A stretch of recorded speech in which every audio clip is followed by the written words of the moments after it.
hearing now that Darius is forced to be taken out of Manila Peninsula.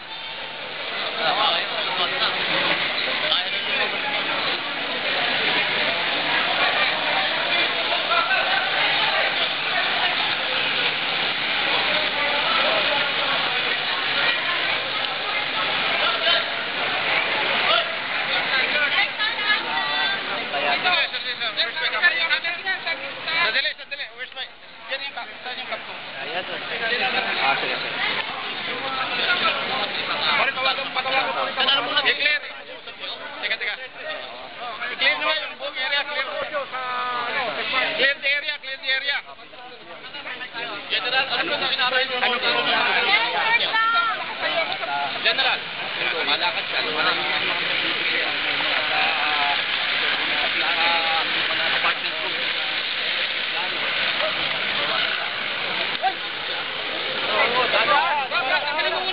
Sir, ano pong sinabi ng sundalo ng Magdalo sa inyo? Wala naman. Sabi nila, request nila na hanggang doon lang ako, hindi naman ako makapasok sa taas. Hindi po kayo pinakit. But ang sinasabi ko lang ay dapat yung makasama natin sa media. Ako, nagkakasingitan pa yata yung makasama natin sa media. Na tanda kayo, mamaya. Oo nga kasi uhaw na uhaw sir. What should we expect now? Worst case scenario, please. We are not even worse. What? The appropriate action will be undertaken by our security forces. Ano bang Di ba may nakapag-negotiate si Colonel Calungsod at si Colonel? When are we going to know the result of the negotiation?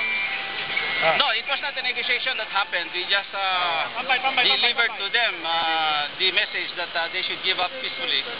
We are giving them up to 3 o'clock. So 3 o'clock na, hindi na Until 3 o'clock, but it's already 3 o'clock. That's it. ano po mangyayari? So what's going to happen? There will be arrests that will be made by that time. Sir, by night time, tapos na po ba to? Kayo sir, magpaparis Sir, kung mag-resist. Yes. Sir, by night time, tapos na po to? Can you assure by night time, tapos na? We hope that matapos ito. Mag-resist sila, parang. Yes, sir. They are armed.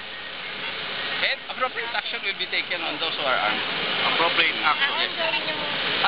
Sir, we are talking right now. Our security forces are also preparing for the next action to be taken. And that is to effect the arrest.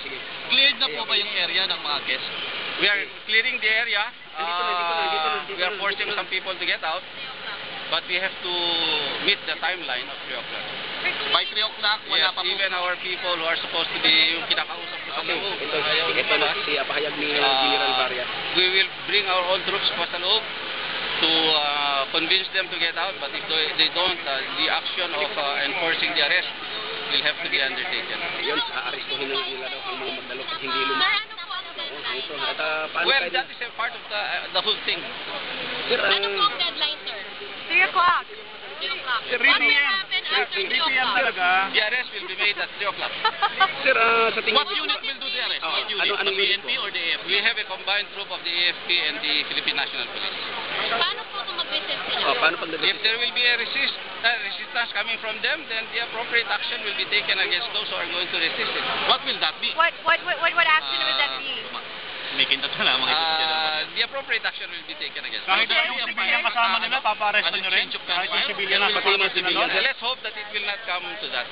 Sir, yung mga civilian Yung doon. mga civilian, sir, na supporters nila. Iya nga, pati yung mga civilian, sinasabihan naman natin na lumabas na sila. Paano po yung mga staff? The staff will make sure that all the other guests will have to get out first.